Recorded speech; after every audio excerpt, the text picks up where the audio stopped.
এই দেখো দুটো ডিম নিয়েছি,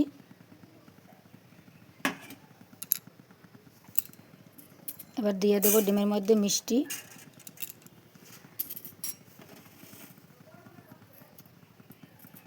আর দিয়ে দেবো একটু লবণ।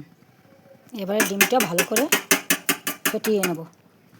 এবার গ্যাস ধরিয়ে দিয়েছি, কড়াই গরম হয়ে গেছে, দিয়ে দেবো একটু সরষের তেল, কারণ এটা সরষের তেল দিয়ে করলে খেতে খুব ভালো লাগে, খেতে দারুণ হয়, অল্প সময়ের মধ্যে খেতে খুব ভালো লাগে, হয়েও যায় তাড়াতাড়ি, খেতেও খুব ভালো লাগে।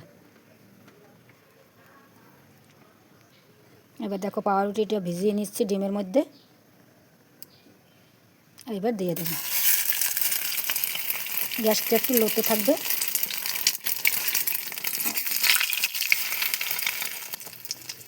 এই দেখো কত সুন্দর ফুলেছে, খেতেও খুব দারুণ হয়। এই ডিম টোস্টটা অনেকেই পছন্দ করে।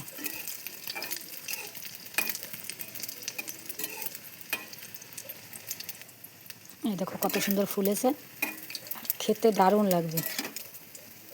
এটা করতে হবে সরষের তেল দিয়েই, সাদা তেল দিয়ে করলে খেতে ভালো লাগবে না, তাই আমি সরষের তেল দিয়েই করে নিয়েছি। এবার তুলে নেব,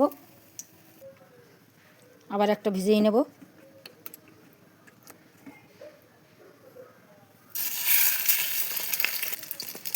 উল্টে দেব, দেখো কত সুন্দর ফুলেছে। এবার দেখো হয়ে গেছে, এবার তুলে দেব। এইগুলো পিস কাটা রুটি দিয়ে করলে ভালো হয়, অন্য রুটি দিয়েও করা যায়। এই দেখো কত সুন্দর ডিম টোস্ট হয়েছে, অল্প সময়ের মধ্যে হয়েও গেছে, খেতেও খুব ভালো লাগবে।